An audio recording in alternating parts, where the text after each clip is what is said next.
And now a campaign to raise funds for discharged soldiers suffering from post-trauma yielded a surprising result, a sharp increase in those seeking treatment. This unexpected and unfortunate statistic highlights the need for increased awareness and treatment options for IDF veterans. So joining us now with more is the chair of No Soldier Left Behind, Gilad Lustig. Thank you for joining us. Thank you for having me.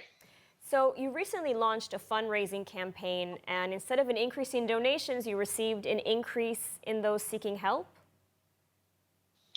Yeah, so unfortunately, we managed to secure both. Obviously, we are raising funds for this important task, but also many people that were not aware of our solution or a solution started approaching us. I'm talking people ranging from veterans of the '73 war up to the recent wars or campaigns that we had. So it was very overwhelming to see the range of people approaching us with the range of from all over the country.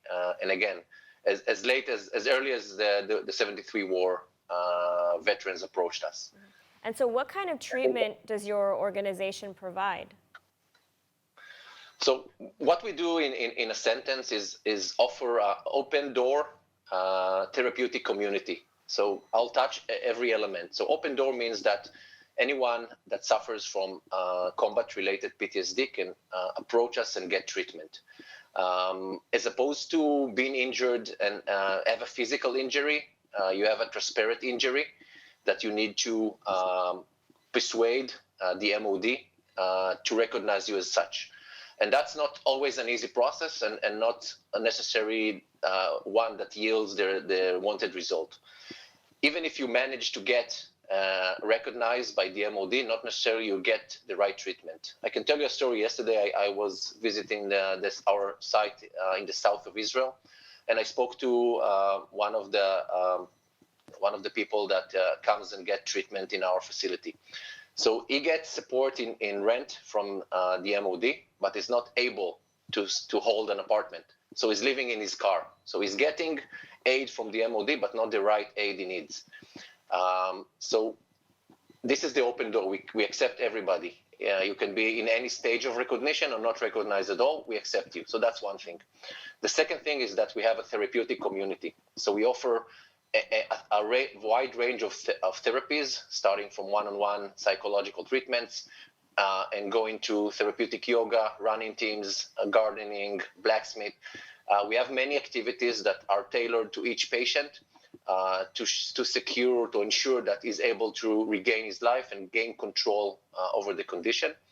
The reason that we went to this fundraising is obviously twofold. One, to sustain our current activity, but also to be able to grow and offer other services to more veterans that, as you mentioned before, are approaching us now more than ever. So, and we need...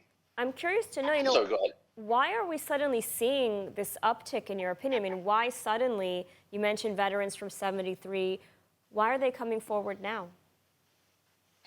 So there are many answers. First, it's not easy for those guys to accept the fact that those symptoms that they presented over the years equals PTSD. There's a huge shame factor that involves that. And usually when there's a campaign or it's been brought to the news, they feel more comfortable that they're not by themselves.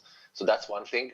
Second, obviously, there's a growing awareness. I think in recent years, we see that globally, there's a growing awareness that the impact. There was a study that was conducted on the US troops that the veterans of Iraq and Afghanistan, over 30% of the entire force has been diagnosed with PTSD. And higher rates were diagnosed with people that saw actual battle.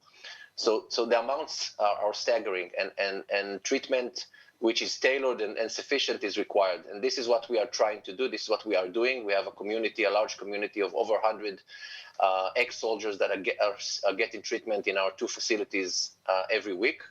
And as we grow, we need to provide more services in more locations. And this is why we had to launch this campaign. All right, Gilad Lustig, thank you so much for taking the time to speak with us today and for the important work that you're doing.